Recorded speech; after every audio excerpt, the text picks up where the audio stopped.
tu es Dieu. Père Céleste, nous te confions ce moment. C'est toi qui as promis par le Saint-Esprit de nous accompagner.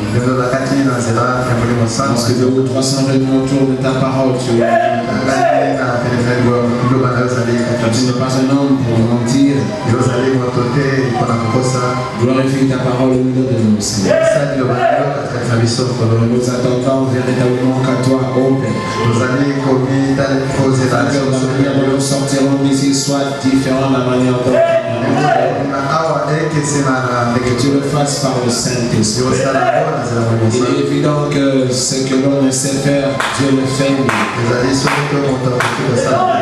Quand même on se retrouverait peut-être pas devant une circonstance, que notre Dieu est vivant. À toi l'honneur et la gloire.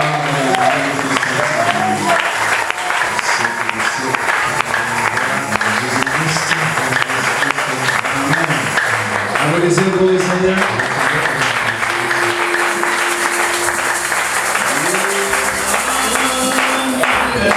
Salut-vous, shalom. Salut-vous, shalom, shalom.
Dieu est avec nous, c'est le Seigneur. Applaudissez pour le Seigneur.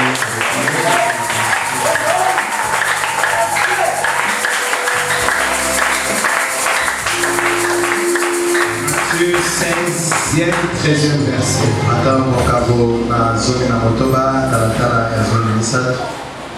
Matthieu 16, 13e verset.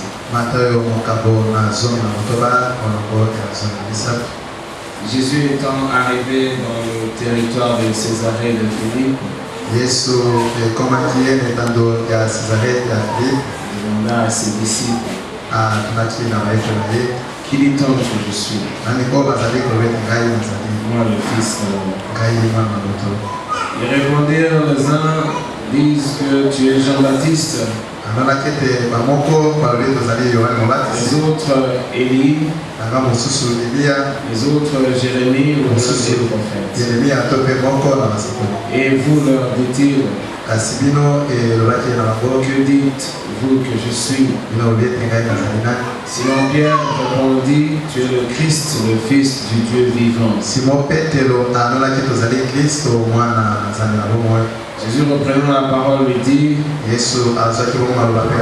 es heureux, Simon fils de Jonas, car ce ne sont pas la chair et le sang qui t'ont révélé cela, mais c'est mon Père qui est dans les cieux. Fermez les yeux, nous allons prier. Tu es merveilleux,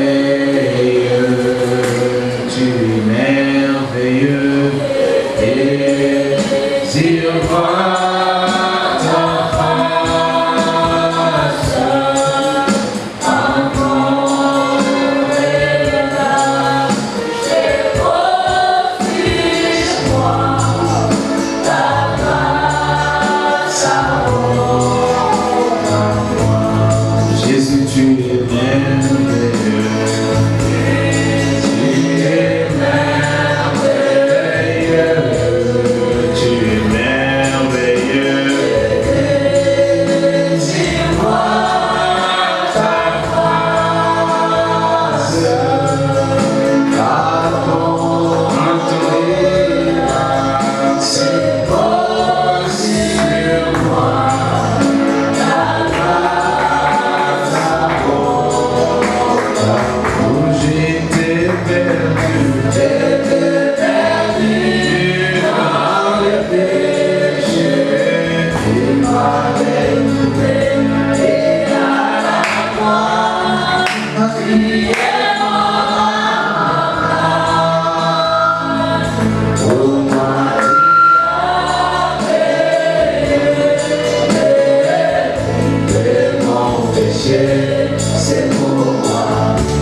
Saint-Esprit, tu nous parles droit au cœur, Seigneur.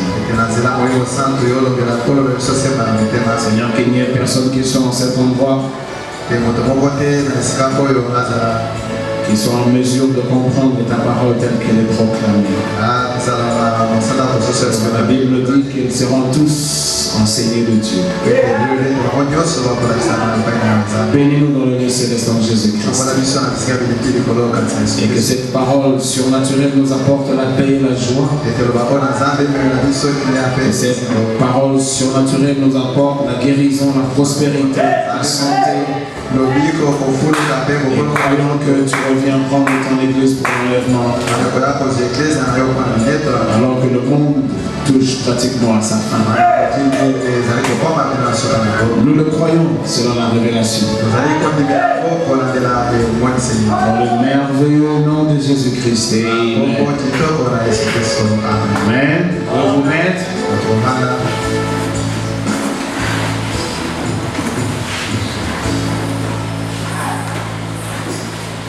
Je voulais quand même vous dire que je vais encore boucher le trou ce soir. Parce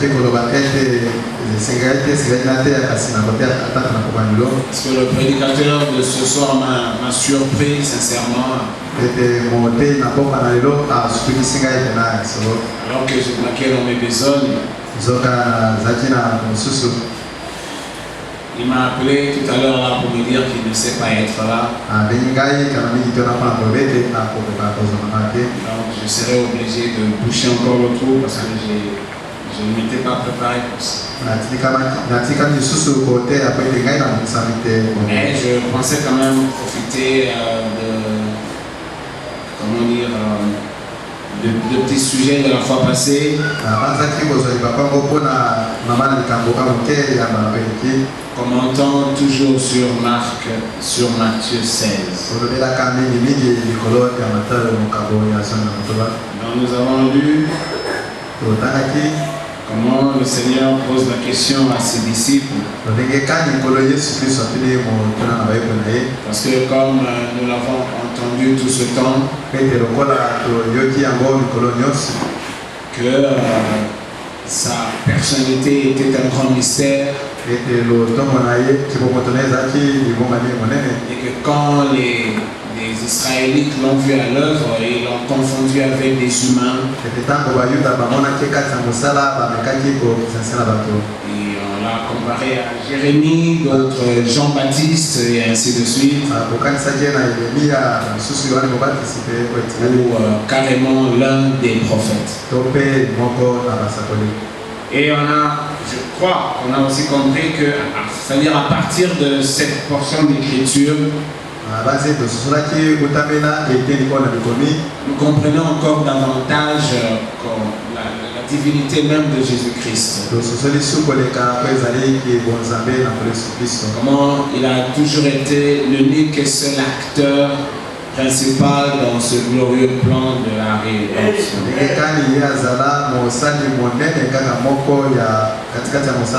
Nous sommes du message du temps de la fin, nous comprenons les choses différemment. Selon que le prophète, par la révélation, nous a apporté cet éclairage. Parce que nous croyons, selon la prophétie, quand bien même les 2000 ans de l'évangélisation du monde a été brumeux,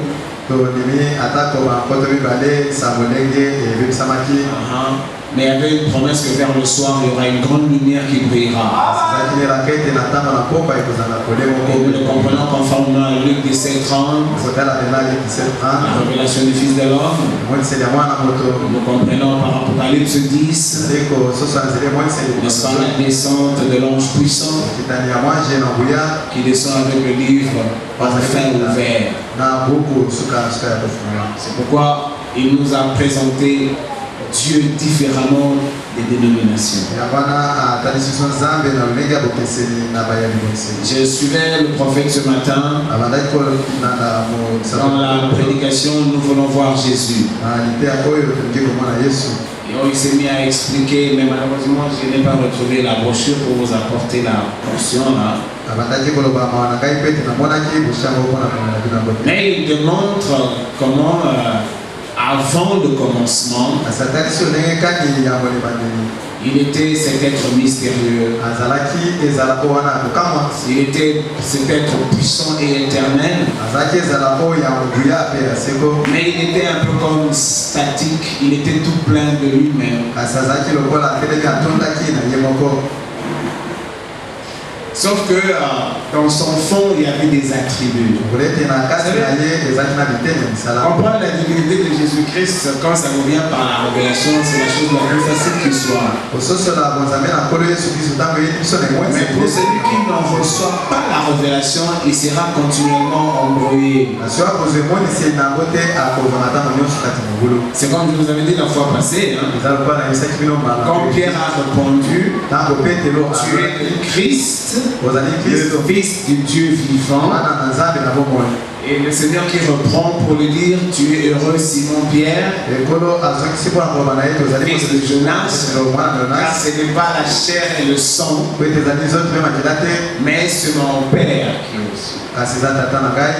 Si vous n'avez vraiment pas la révélation essentielle de la divinité de l'homme Jésus, vous ne saurez jamais vous retrouver. Voilà pourquoi le prophète nous ramène avant le commencement. Il dit même que Dieu, c'est ce grand titre de Dieu, c'est aussi un attribut. Tout était des attributs, des fonctions dans ce grand être unique et éternel. Tout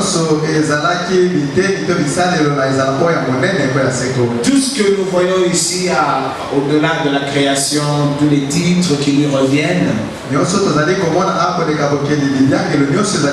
sont ces puissances qui étaient en lui, et il voulait les mettre en exergue. Il voulait les utiliser. Le prophète dit c'était des puissances, c'était des désirs. D'ailleurs, vous allez voir quelque part dans Éphésiens, il dit qu'il a fait toutes choses simplement pour son bon plaisir.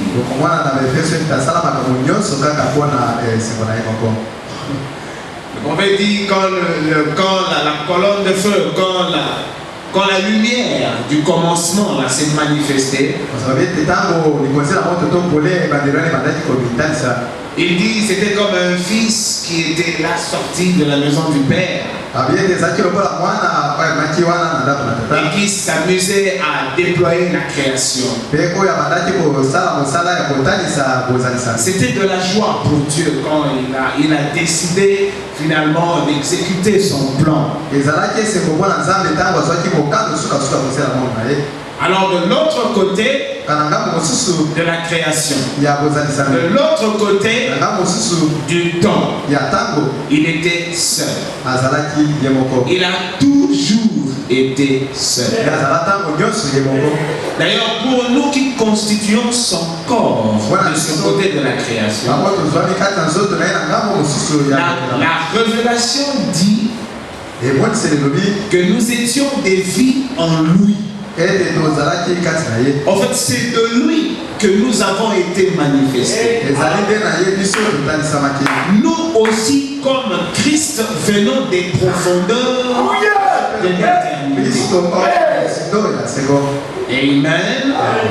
Nous étions là en lui. Alors étant seul, il s'est subdivisé en plusieurs différentes fonctions. Et chaque fonction a pris un nom. Chaque fonction a pris une attitude. Amen. J'étais très édifié. Entendre le prophète dire avant le commencement, nous vous le disons même. Il n'était même pas Dieu. Non, non. Mais dans cette volonté éternelle, il se voulait aussi Dieu. Parce que le prophète dit selon le dictionnaire anglais, Dieu veut dire un objet d'adoration. D'ailleurs, sur la terre, dans le monde, il y a plusieurs dieux. Le prophète va même jusqu'à nous dire la chose que tu aimes tant là, au point de négliger l'évangile, peut constituer pour vous une idole. Il sera votre Dieu, cette chose-là. Même le diable est un Dieu qu'on adore ici. Mais avant sa création, il n'existait pas. Il est devenu Dieu lui aussi. En fait, dans l'une de ses fonctions, dans cet être puissamment éternel, il y avait aussi la volonté de devenir Dieu. En fait, le prophète nous ramène dans les temps éternels avant le temps. Pour mieux comprendre les choses de ce temps-ci, il faut retourner là-bas. Il n'y avait pas trois dieux là-bas, non? Il n'y aura jamais trois dieux. Il y a un seul être, mais qui a différentes fonctions. Et il a fait que chaque fonction soit indépendante de l'autre. Pour comprendre Marc 16, ne pas se buter par le fait que Jésus-Christ parle de mon Père et aussi. Ne pas se buter par le fait que Pierre a dit tu es le Christ, le Fils du Dieu vivant. Pour mieux comprendre ces choses, il faut aller au-delà du temps. Le retrouver quand il est encore tout seul. Ce n'était pas un conseil entre lui, le Fils et le Saint-Esprit. Qu'est-ce qu'en fait nous allons faire? Non, c'était lui seul. Il se subdivisait en plusieurs fonctions. Alors il a tout mis dans cette lumière qu'on a appelée le Logos. Alors il a dû se quitter ses repères éternels. Il est descendu jusqu'à une dimension où il peut accéder finalement à la création, lui aussi. Parce qu'il est l'objet principal qui active le plan de la rédemption. Comme nous l'avons vu dans Éphésiens, il est Père. Qui, quand il est au-dessus de tous, il est Fils. Quand il est parmi tous, Amen. Et il est Saint-Esprit. Quand il est en tous. Amen. C'est pourquoi même vous allez voir quand le frère Yvon nous explique ces choses sur le Fils de l'homme,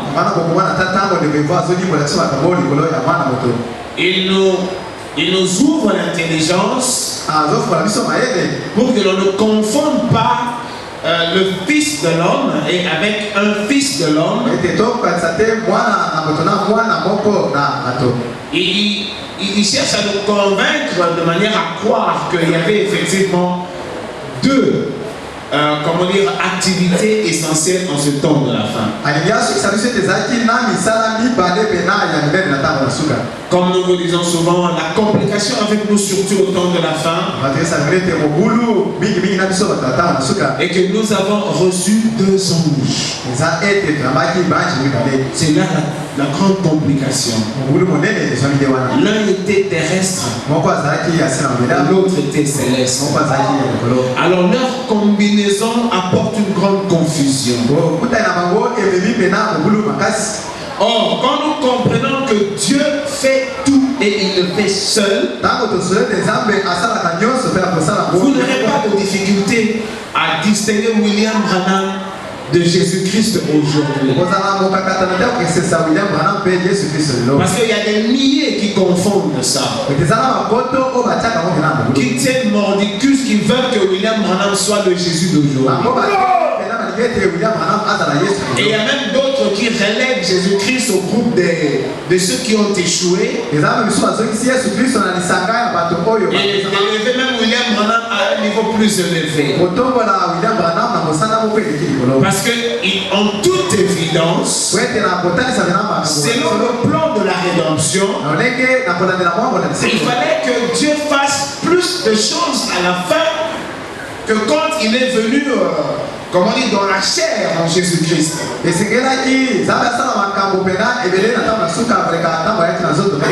amis vont même dire que effectivement que William Branham a fait plus de miracles que Jésus-Christ. Ça c'est la grande confusion. Alors si vous maîtrisez la divinité, vous n'aurez pas du mal à les distinguer. Parce que Dieu ne partage sa gloire avec personne.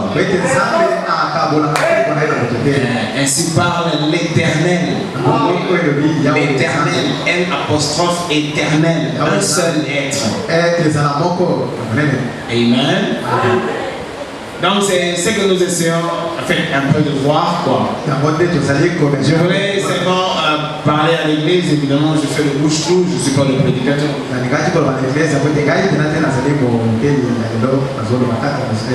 La fois passée je vous avais lu le prophète, comment il explique comment il arrive à expliquer la divinité.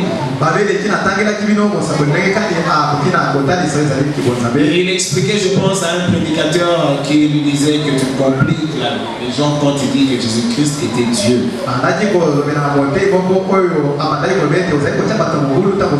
Je pense qu'on l'avait lu ensemble, vous n'avez pas oublié.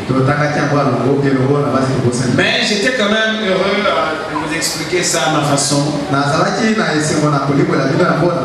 Selon Malachie 4, bien sûr. C'était, je crois, Matthieu 16. Tournez, s'il vous plaît.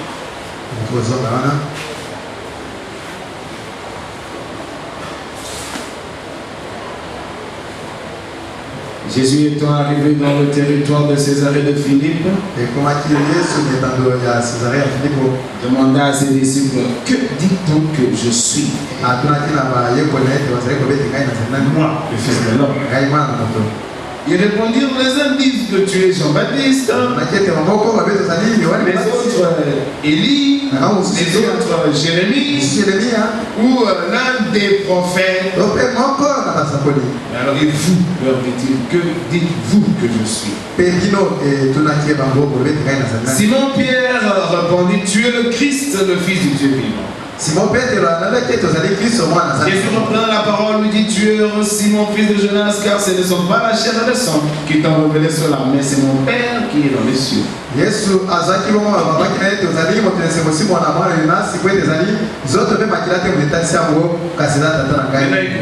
moi je te dis que tu es Pierre, et que sur cette pierre je bâtirai mon église, et que les portes de séjour de mort ne préféreront point contre elle. Oh, nous avons déjà résolu le problème de mystère de la parole de Dieu. Nous avons découvert qu'il ne fallait pas lire la Bible comme un journal. Et on a vu Jésus-Christ tressaillir de sorte que Dieu cachait ces choses à lui et il ne révélait qu'aux enfants. Cela tient à dire qu'on accède à la révélation où on arrive à connaître Dieu que quand on a accès à la révélation. Connaître Dieu dans ses profondeurs. Il faut une révélation. Et alors ici, comme on essaie de comprendre cela, la réponse que Pierre a donnée est une réponse spirituelle qui a été suscitée par une révélation spirituelle. C'est pourquoi le prophète dit c'est une révélation spirituelle. Parce que la chair et le sang a aussi son idée sur les choses de Dieu. Quand il regardait Jésus-Christ, de point de vue charnel, on pouvait comprendre qu'il était tout puissant. Il accomplissait des œuvres merveilleuses qui les ont brouillés complètement. Mais malgré ça, on trouvait en lui un grand serviteur de Dieu. Ils l'ont comparé à Jérémie, ils l'ont comparé à Jean-Baptiste et autres. Mais il y avait un mystère caché dans la personne même de cet être-là. Et j'ai essayé de vous démontrer comment est-ce que Pierre a répondu gravement à cette question. Il a commencé par Christ. Tu es le Christ. Tu es le Christ, le Fils du Dieu vivant. Et j'ai pris Christ. Remarquez que Pierre a dit tu es le Christ. Or, on pouvait dire autrement. Être le Christ. Pierre pouvait aussi dire tu es cet homme qui au fond n'est pas un homme. Non, c'est pas ça que j'ai dit. J'ai pas dit à rien. Tu es en fait un homme qui n'est pas un homme. C'est ça être le Christ. C'est là où Pierre a commencé. Et il a placé nettement bien. Tu es le Christ, le Fils du Dieu vivant. Maintenant, quand vous prenez Christ, vous le comparez par Hébreux 13:8 par exemple, où il est dit que Jésus-Christ est le même hier, aujourd'hui et éternellement. Le même. Et quand vous prenez par exemple quand Jésus-Christ parle aux pharisiens, quand ces derniers ont osé parler d'Abraham leur père, et Christ qui leur dit mais votre père Abraham a vu mon jour et il s'en est réjoui. Ou même mieux, il leur dit qu'avant qu'Abraham fût, je suis. Avant qu'Abraham fût, je suis. En fait, parce que si Jésus est le Christ, il est simplement mystérieux. Maintenant, quand vous retournez dans l'Ancien Testament, vous allez vraiment découvrir Jésus-Christ comme ce Christ-là. Parce que Jésus-Christ, c'est l'un des attributs qui était dans cet être-là dans l'éternité. Jésus-Christ, c'est l'attribut de ce grand Jéhovah lui-même devait venir sauver Adam. Et quand il vient sauver Adam, il prend la fonction de Jésus-Christ. Et cette fonction portait le titre du Fils de Dieu. Donc le même être qui était là dans la chair appelé Jésus-Christ, c'est le même être qui était à l'Éden selon le prophète. Et c'est le même être qui était là au commencement tout seul. En fait, Christ, c'est la puissance de l'éternité remis à une dimension temporelle pour que lui, Dieu et les hommes puissent se rencontrer. C'est la puissance même de l'éternité. Christ, c'est la substance éternité. Était le Christ. Pierre a bien reconnu de par la révélation. En fait, tu es un homme qui n'est pas au fond un homme.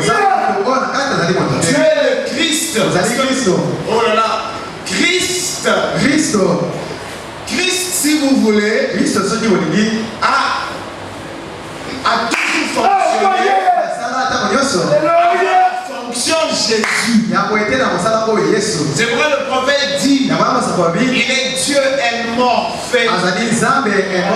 Il est Dieu Kenos. Morphée.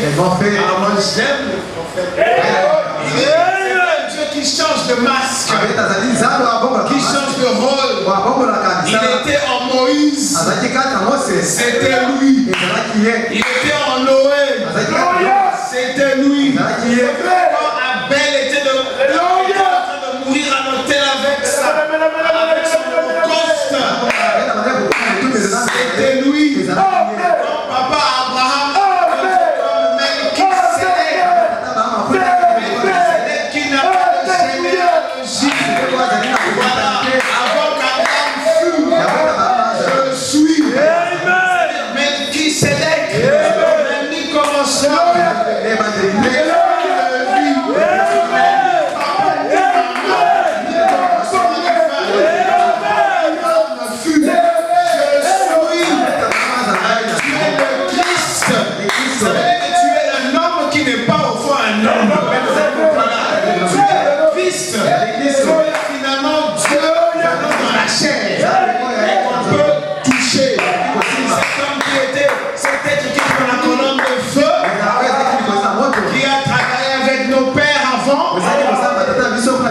C'est vrai, vous allez voir que l'humanité même de Dieu pouvait se faire sentir. Dieu c'est l'ami de l'homme quoi. Mais l'homme ne le sait pas. Quand Gédéon a rencontré l'ange de l'Éternel, c'était lui. C'est pourquoi il pouvait se diminuer dans la dimension de l'homme. Il pouvait faire des caprices. Gédéon lui dit, tu attends, je viens, je te fais des choses, vas-y, je t'attends. L'ange de l'Éternel, commandé par un être humain, en fait, commandé par le désir de l'être humain. Tu attends, tu prends les éléments, et ben, je vais donner l'holocauste à l'Éternel. Il ne savait pas que c'était lui. Quand la femme de Manoach l'a vu, c'était lui. En fait, voyez son humanité. Et c'est ce que Dieu voulait. Il voulait être au milieu des siens et s'exprimer. Ce n'est pas que lui reste quelque part. Lui reste là-bas. C'est lui-même. Et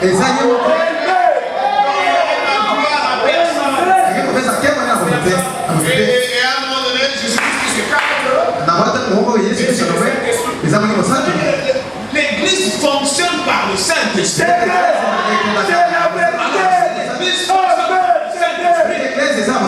que Dieu nous laisse en paix, il est absent. Alors que Jésus nous laisse en paix, il est absent. Alors nous allons adorer le Saint-Esprit. C'est là le problème. Il est paix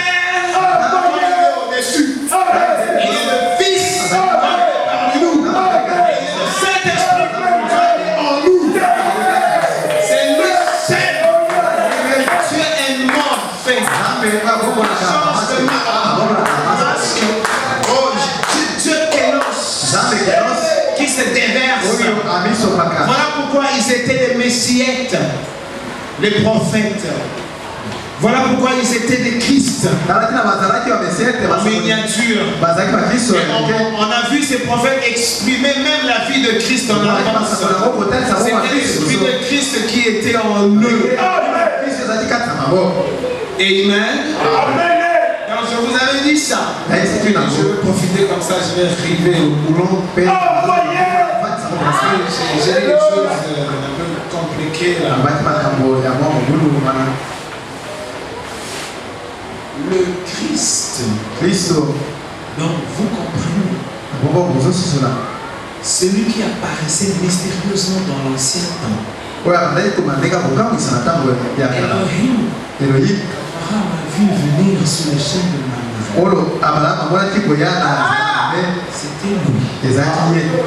Amen. La femme de Manoah l'a rencontré dans le champ.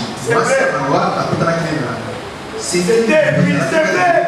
Abraham l'a rencontré comme Melchisedec.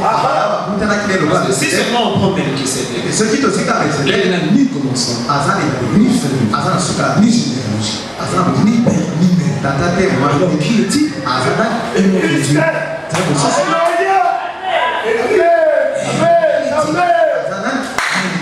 Melchisedec, roi de Salem. Amen. C'est pourquoi le prophète nous a prêché. Qui est ce Melchisedec? Alléluia. Donc nous comprenons ces choses-là.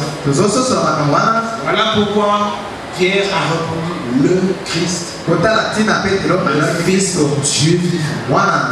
Donc vous comprenez que quand il vient dans la chair, l'attribut de Dieu Sauveur porte le titre d'un Fils de Dieu. Il dit, nous avons contemplé sa gloire comme un fils venant du Père. De toutes les façons, dans la dimension réduite, nous qui venons de l'éternité, nous portons tous ce titre-là. Fils de Dieu. Amen. Oh, lui aussi, puisqu'il aime d'être l'un des frères, il n'a pas eu honte de porter ce même titre que moi. Fils de Dieu. Amen. C'est pourquoi il était fils de Dieu. Mais il venait de l'éternité. Alors, donc je pense qu'on a vraiment compris, on a bouclé. Et on a aussi évolué. Et je vous ai fait voir que c'est mon Père qui est dans les cieux. Et je crois avoir dit quelque chose la fois passée, malheureusement on n'a pas enregistré cela. Que le Père est aussi une fonction. Le Père est aussi un attribut. Je vous ai même dit que c'était comme un programme. Dieu c'est le grand ordinateur. Dieu c'est la grande mémoire qui fonctionne selon une programmation préétablie. Le prophète dit que là-bas dans l'éternité, il avait tout fixé. Chaque événement, chaque mouvement. Il n'y a rien sur terre qui arrive au hasard. Tout est programmé. Je vous avais dit pour vous illustrer cela.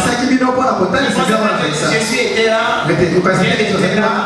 Et le Père a une question difficile. La révélation. En fait, Pierre, depuis l'éternité, était prédisposé à capter cette réponse-là. La représentation spirituelle qui était en nous. Pierre, notre fils de Dieu. Voilà. Ce n'est pas que ça a quitté l'éternité, c'est arrivé. Il était prédisposé à recevoir cela. Et c'est dans cette dimension-là que Jésus se réfère comme Père. C'est mon Père qui est dans les cieux. Alors pour vous enlever un peu la confusion, quelqu'un dira, mais il a dit Père dans les cieux. Mais la Bible dit que toute la plénitude de la divinité était dans père était de l'autre côté, parce que toute la plénitude qui était dans le Logos, parce que la Bible dit dans Jean 1er que le Logos, cette lumière qui a tout créé, est devenue chair. Donc dans la lumière qui apparaissait, là résidait toute la plénitude de la dimension, de la révélation, de la puissance de l'éternité. Et toute cette plénitude était corporellement habitée dans le corps appelé Jésus. Amen. Alors vous avez pensé quoi? Il était là. Ce sont les mathématiques compliquées de Dieu. Le prophète explique les attributs. Vous étiez en lui. Il y avait aussi votre rôle à jouer. Votre rôle était perdu. Et lui, son rôle était qu'il vienne à votre rescousse. C'est pas Jésus venir Jéhovah Sauveur. Jéhovah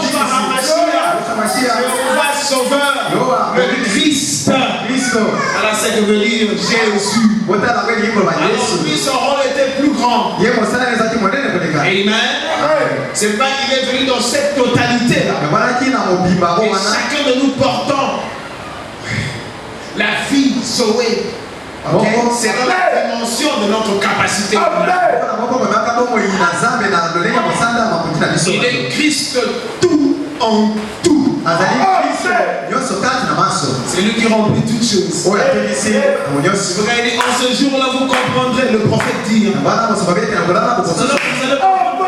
Christ a dit que je suis en mon Père, et mon Père est en moi, et moi en vous, et vous en moi. Il nous amène dans la complication de la révélation de sa divinité.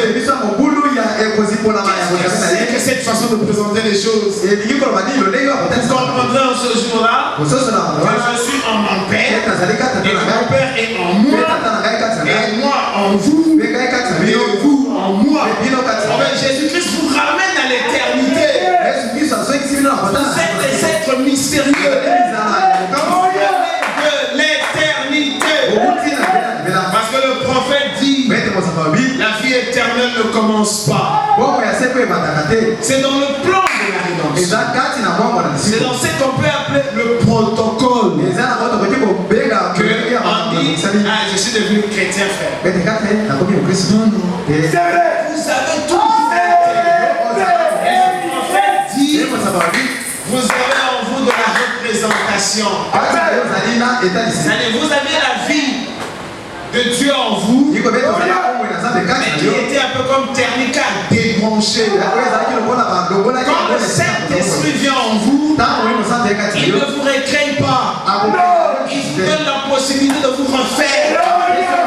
Le Saint-Esprit, il vous prend. Il vous rebranche. Vous êtes manifesté. Vous avez toujours été un fils de Dieu. Sinon, alors vous ne serez pas dans l'éternité. Parce que l'éternité n'a jamais de commencement. Amen. C'est là toute la gloire de ces choses. À savoir que nous venons de la même dimension que lui. À savoir que nous sommes bénis comme lui il est béni. Si Jésus-Christ était sorti de Dieu et qu'il retournait à Dieu, les fils et les filles de Dieu aussi sont sortis de la même source. Et ils retournent à la même source. C'est ici où vous avez cette révélation qui vous libère des attraits de ce monde. Vous êtes dans la pensée de Dieu. Vous connaissez les profondeurs du Seigneur. Non, non. La séduction de ce monde ne vous rattrapera jamais. Vous êtes branché ailleurs. Votre être reconnaît mieux que ça.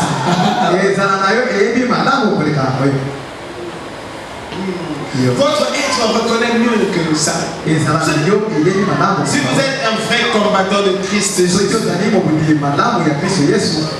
Parce que je sais que la grande séduction aujourd'hui est liée à la chair,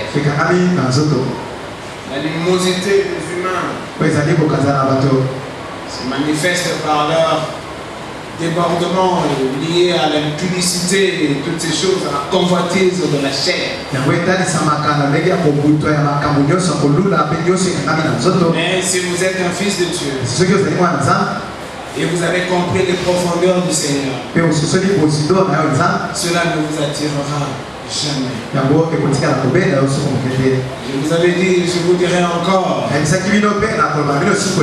que Dieu a dit que je leur enverrai le prophète de peur que je ne vienne frapper le pays d'interdit, de peur que je vienne les détruire tous. Et nous avons compris cela. Cela veut dire que quand vous êtes dans le message du temps de la fin, quand vous y naissez effectivement par la naissance spirituelle, non, vous êtes parti pour de bon. C'est vrai que de temps en temps, vous sentirez le combat en vous, mais vous ne donnerez jamais accès à Satan. Faites très attention, la Bible dit une fois éclairé, avancez. Parce que c'est un fait. On nous appelle les vainqueurs de l'âge. C'est du mer à boire, laisse-moi vous dire. C'est du mer à boire, c'est compliqué, c'est difficile. Dans cette grande Laodicée, où tout est compliqué, où il faut se salir la conscience, dans ceci, dans cela, vous devez tromper ici, vous devez manigancer là-bas, vous devez mentir à gauche, mentir à droite. Voilà, dans cette Laodicée fichue, et Dieu veut manifester son église. Parce que souvent les gens pensent que la séduction, c'est seulement les femmes et les hommes. Non, même ta manière de vivre, ton aspiration à la vie. Parce que le diable a bloqué partout. La corruption tient le monde. Si vous ne participerez jamais dans le circuit de la corruption, vous n'avancerez pas. Que ce soit aux études, que ce soit dans le milieu des affaires, partout où vous voulez, la corruption tient. Et vous êtes un fils de Dieu. Ah, Seigneur, vous avez lutté avec le Seigneur. Soutenir son combat, c'est une folie. Les gens vont poser une question, mais qu'est-ce qui arrive à ça?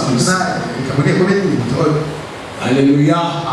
Le message est venu pour effectivement manifester les fils et les filles de Dieu. Je ne dis pas le message que nous lisons tous.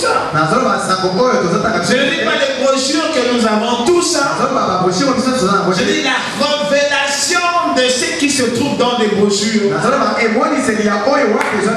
que les ramassis sont tentés au milieu de nous. Ils lisent aussi les brochures. Et ils aiment la philosophie des brochures. Mais la vie de cette philosophie ne se manifeste jamais. Ils combinent dans la magouille, dans les mensonges, dans les tricheries. Mais néanmoins, les frères en Christ du message. Moi, je ne parle pas de ce message-là. Parce que vous allez rester brûlés avec vos brochures. Vous restez brûlés ici. Si la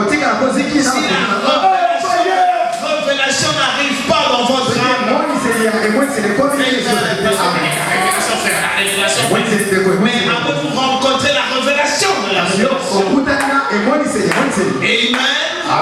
C'est là la confrontation. Être capable capable d'accepter de perdre pour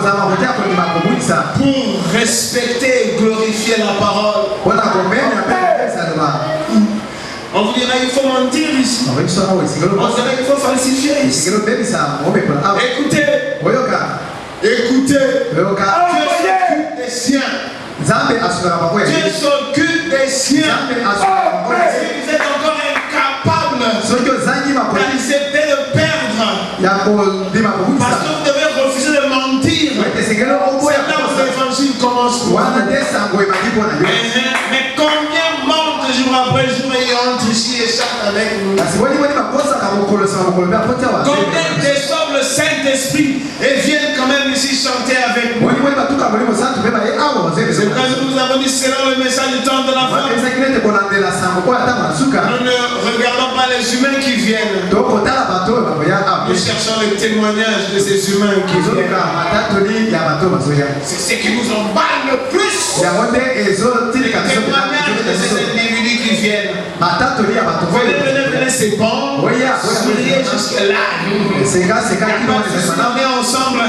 Mais nous cherchons le témoignage qui sort de vous qui venez ici. C'est là la confrontation.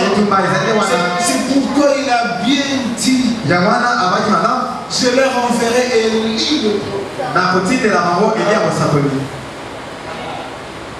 Et c'est encore une profondeur. De peur que je ne vienne détruire tout le monde. Il envoie Élie où dans Laodicée. Laodicée c'est quoi? C'est des églises qui ont mis la parole dehors. La parole, c'est-à-dire les préceptes de Dieu.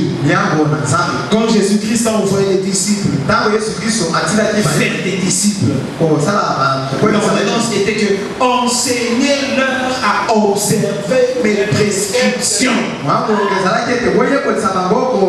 Mais les églises ne savent plus tenir dans ces prescriptions. La séduction est officielle. Le diable a modifié les choses de sorte que si vous n'avez pas le Seigneur en vous, vous allez déconner un jour et vous allez mettre ça dans le compte du Seigneur. C'est faux. Donnez-moi votre jeunesse. Donnez-moi votre vie. Vous savez ce que ça veut dire? Apprenez à tout perdre ici. Oh, il ne faut pas faire ça. Nous avons remarqué que même les frères en Christ et les sœurs en Christ, quand ils en arrivent à l'épreuve de la vie, ils sont enclins à carrément bafouer la parole de Dieu. D'autres disent même que Dieu sait. Vous savez, je vous avais dit comment je devais voyager pour le Canada. J'ai vu toute cette documentation. C'était parfait. Mais je me suis dit, comment je vais voyager comme ça? Donc à chaque moment où je serai dans l'immigration, je vais mentir. Jusqu'à ce que j'arrive au Canada. Ça c'est pour la chair et le sang. J'ai dit bon, je vais vendre mon droit d'aînesse. Et je vous assure que c'était la galère. Mais j'ai dit à ma soeur, je ne saurais pas voyager avec ça. Qu'est-ce que tu crois? Et je te mets à quelqu'un d'autre. Moi je ne voyagerai pas comme ça. Et elle m'a même dit d'ailleurs, il y a beaucoup de vos frères de Branham qui font ça ici. Vous croyez que parce que vous êtes dans le message, que vous croyez au message? Non. Il y a beaucoup qui brisent la parole de Dieu, qui falsifient et qui mentent. Mais ils sont chrétiens du message. C'est ceux qui viennent remplir les bancs, empêchent le message et accéder à la révélation. Pour dire comme Pierre, tu es le Christ. Alors que tu le dises à ta façon. Dire que je connais le Seigneur. Je sais qu'il est vivant. Je ne ferai pas ceci. qui est celui qui peut même mourir? Seulement parce qu'il a observé la parole de Dieu. C'est celui-là qui vivra la puissance alors. Mais nous avons tendance à être humains plus quand il y a des difficultés. La foi fait naufrage et le diable se moque de nous.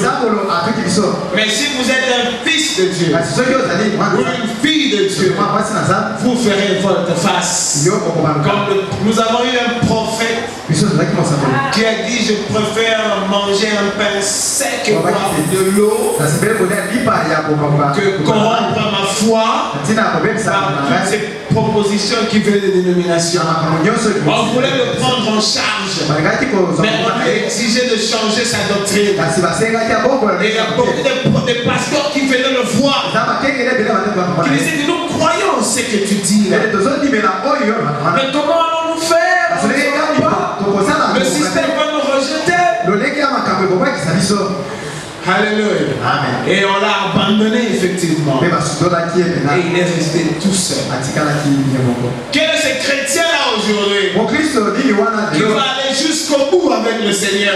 Quel est ce chrétien-là aujourd'hui qui préférera perdre sa vie et ses droits à cause de l'amour qu'il porte pour la parole de Dieu? On est très vite enclin d'être charnel parce qu'on perd le matériel. Et quand tu travailles, tu vas mourir. Meurs dans le Seigneur. Le problème, ce n'est pas la révélation. Quand vous allez tromper ou mentir, ni plus ni moins est un démon et en vous. Et le démon combat Christ. Et ni plus ni moins, en ce moment-là, vous êtes une prostituée. Le prophète dit c'est la prostitution. Parce que quand vous donnez accès à un démon de mensonge, il vient prendre place. Et puisque vous avez le libre arbitre, le Saint-Esprit obéit. Il s'écarte. Parce que tu as appelé à un démon de mensonge. Alléluia. Amen. Soutenir les guerres de l'Éternel, c'est comprendre l'être qu'il est. C'est comprendre la manière dont il fonctionne. Alléluia. C'est alors que vous deviendrez effectivement libre. Maintenant, vous comprenez pourquoi Pierre a décrit Christ comme ça. Le Christ, qui veut dire tu es un homme qui n'en est pas un. C'est ce que ça veut dire. Le Christ. Tu as toujours été. Alors le Fils du Dieu vivant, c'est le titre qui porte Dieu dans cette fonction du Sauveur. C'est comme on a vu ici, cette même colonne de feu qui les a rejoints là dans le désert. Parce que Dieu cherchait la communion. Il ne les quittait jamais. Il était la colonne de feu pendant la nuit, la colonne de nuit pendant le jour. Il était tout le temps là suspendu. C'est cette colonne de feu qui les conduisait. Paul a rencontré la même colonne de feu. Mais dans le contexte de cette rencontre, cette colonne de feu s'est adressée à Paul comme étant Jésus. De l'autre côté du désert, ce n'était pas encore Jésus. Parce que ce n'était pas encore le moment de cette fonction-là. Là-bas, c'était l'ange de l'Éternel. Là-bas, c'était la théophanie, la colonne de feu. Mais quand il vient, il devient un avec l'homme. Amen.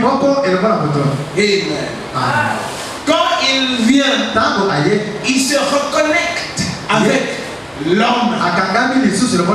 Alors l'union revient. Quand vous persécutez un enfant de Dieu, vous le persécutez lui-même. Amen. Parce qu'à la Pentecôte, cette colonne de feu est descendue. Et cette colonne de feu est entrée dans les croyants.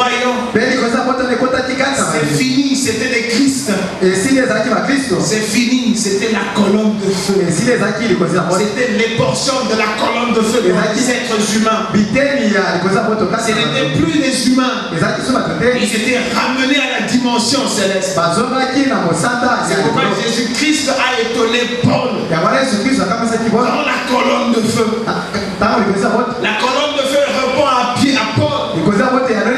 Pourquoi me persécutes-tu? C'est étrange, n'est-ce pas? Paul était en train de frapper les chrétiens. Il était en train d'assassiner les chrétiens. J'étais en prison. C'était des humains. Mais des humains mystérieux.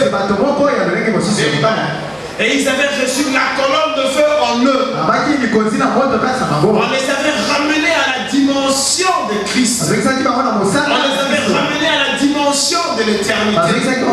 C'est pas un fils de Dieu. Il vit constamment dans la dimension de l'éternité. C'est le Saint-Esprit qui agit comme ça dans son cœur. Ayant ravivé la vie de Dieu qu'il est. Quand le Saint-Esprit vient, il ravive la vie de Dieu que vous êtes. Vous êtes la vie de Dieu éparpillée en petites portions. Mais essayez de réfléchir avec moi. Comment la glorieuse colonne du feu pouvait, n'est-ce pas, se comparer aux humains qui étaient les chrétiens. Paul persécutait les humains. Mais la colonne de feu dit: je suis Jésus que tu persécutes. Amen. Quand Marie de Magdalene a vu au tombeau, quand il voulait le toucher, va dire à mes frères, écoutez, Jésus-Christ disait: je suis venu du Père. Je suis venu du Père. Non. Essaye de le traduire bien. Ce que tu dis là, c'est: je suis venu de chez le Père, c'est ça? Moi je ne dis pas je suis venu de chez le Père. Comprenez ce langage, parce que Jésus-Christ disait: vous ne comprenez pas mon langage. Traduis-le bien. Je suis venu du Père. Je m'en vais au Père. Donc ce n'est pas je suis venu de chez le Père. Non. Autrement, il dit: je suis sorti du Père et je retourne au Père. C'est une dimension fonctionnelle. Voilà, c'est pourquoi ce jour-là, au tombeau, il pouvait dire à Marie, va dire à mes frères: je retourne dans la dimension du Père. Laquelle dimension que eux aussi tirent leur origine. C'est vrai, il dit: va dire à mes frères, va dire à ceux qui sont exactement comme moi. Alléluia. C'est cette révélation-là qui fera de quoi que le diable fasse en termes de séduction. Vous êtes branchés ailleurs. Vous réfléchissez autrement. Pour nous qui sommes des hommes, les femmes ne nous comprennent pas. Moi j'aime ça. Ils ne nous comprennent pas. Et si vous êtes aussi une fille de Dieu, convertie, remplie du Saint-Esprit, les hommes ne te comprendront pas. Ils ne comprennent pas comment elle fait celle-là. Parce que dans le monde c'est connu. Tout le monde tombe avec tout le monde, n'est-ce pas? Mais ils s'étonnent quand une fois qu'il y a des humains qui ont la possibilité de tomber avec tout le monde, mais qui ne tombent pas. Ils ne comprennent pas. On est branché ailleurs. Ils ne comprennent pas. L'ange puissant d'Apocalypse 10 est descendu nous voir. Les fils de Dieu, vous appartenez à l'éternité. Oh bien, bien. Tout ce que vous voyez ici disparaîtra. Ne fiez pas à ça. Le prophète est venu nous séparer de ces choses-là. Oh, il est venu nous séparer de ces choses-là. Voilà pourquoi si vous voulez vivre comme la parole de Dieu l'exige, même les frères et les sœurs vous haïront. Parce qu'ils ne comprendront pas comment vous êtes déshumanisé. Dans le fond, vous n'avez jamais appartenu à l'humanité. L'humanité est venue après vous. C'est pourquoi vous aspirez à ce qui est extraordinaire. Vous aspirez à l'excellence. Moi j'aime bien le voir tous se casser les dents. Mais lui, qu'est-ce qu'il croit? Il ne croit rien. Je ne crois rien. Je suis un humain. Non. Mon âme est fixée dans l'éternité. Et je m'attends au parfait. Mes profondeurs sont des profondeurs de la perfection. Alors je ne vais pas fuir ni mon corps pour de stupidité. Je ne vais pas fuir ni ma conscience pour faire danser le diable de plaisir. Non, non, j'aime le Seigneur. Et il me conduit. Vous devez accéder à cette révélation. Amen. C'est alors que Dieu se glorifiera dans votre vie. Non, c'est ce que je vous laisse vous dire. C'est encore de renforcer sur Matthieu 7. Christ, c'est parce qu'il vient de l'éternité. Parce que ce n'était pas un homme. Tu es Dieu devenu chair. Ou tu es un homme qui au fond n'est pas un homme. C'est ça être le Christ. Voilà pourquoi dans l'Apocalypse il dit, il a dit à Jean, c'est lui qui est, qui était et qui vient, le Tout-Puissant. C'est lui qui est, il a toujours été. C'est lui qui est, qui était et qui vient, le Tout-Puissant. Il vous marque sa présence. Comme Moïse lui a posé la question, qui es-tu? Va leur dire, je suis. Il a toujours été. Et c'est ça, Christ. La colonne de feu, le logos, cette lumière du commencement qu'on a appelé Fils de Dieu à cause du titre, parce qu'il fallait nous donner un titre. Cette colonne de feu est venue dans la chair. C'est vrai, il pouvait leur dire, je suis capable de donner ma vie, parce que lui, en principe, il ne meurt pas. Amen. Voilà pourquoi il dit, je suis vivant d'éternité en éternité. Amen. Et c'est pourquoi aussi ici quand le frère Yvon parlait, nous démontrer comment c'était le même Jésus qui est revenu. Sous forme de la parole. Parce que Jésus-Christ est la parole. Il n'est pas corps, c'est pas un homme. Il est devenu homme pour cohabiter avec vous.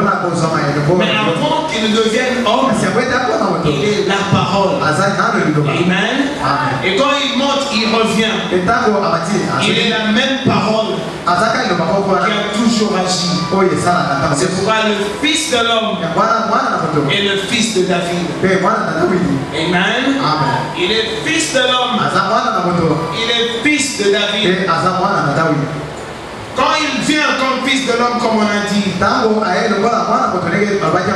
il vient pour enseigner. Parce que c'est lui qui doit enseigner. Il a enseigné de l'autre côté. Il a donné le signe de sa manifestation dans la chair. Il a donné et aux Juifs et aux Samaritains. Il fallait aussi qu'il le donne aux nations. C'est pourquoi il est revenu sous forme de la parole. Mais quand il revient, son corps physique Et encore de l'autre côté dans le sanctuaire éternel. Pour confirmer l'intercession. L'intercession sacrificielle, si vous voulez. Mais voilà qu'il a une mission accomplie. Il descend à la fin de temps. Lui, le Fils de l'homme, la parole de Dieu. Et là, il trouve Malachie 4 en train d'exercer son ministère du 7e ange de la Odyssée. Et il utilise ce même ministère dans la vie, dans la chair de ce 7e ange qui est l'un d'entre nous. Et il vient et il utilise son corps comme Fils de l'homme, parce qu'il est temps qu'il revienne comme fils de David. Quand il régnera dans le millénium, il est le roi. Il ne régnera pas comme fils de l'homme.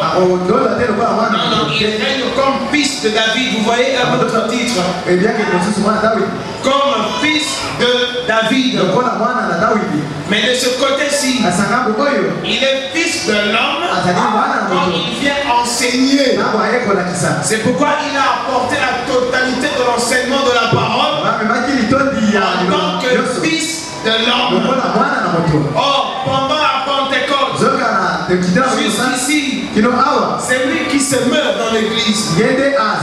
Non pas en tant que fils de l'homme, non pas en tant que fils de David, mais en tant que fils de Dieu.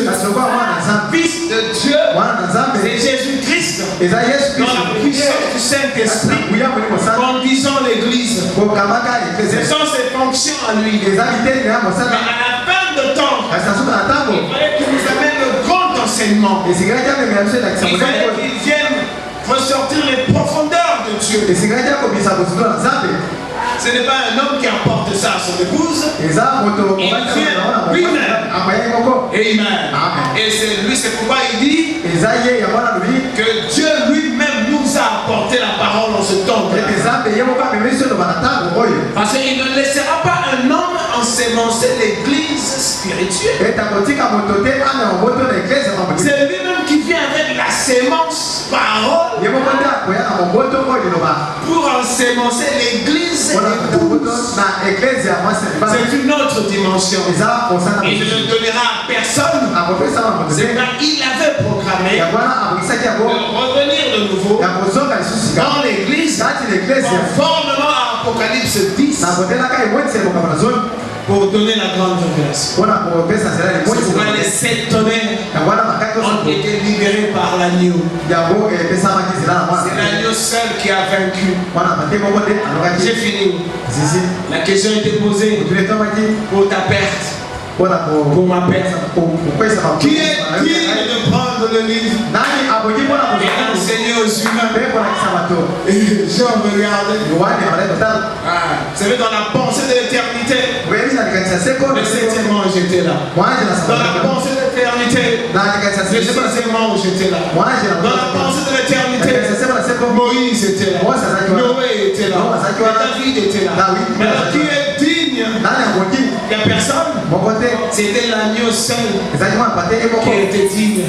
Et il a pris le livre et il a rempli le seau. C'est Jésus-Christ, le Fils de l'homme, qui vient et qui vous révèle les profondeurs.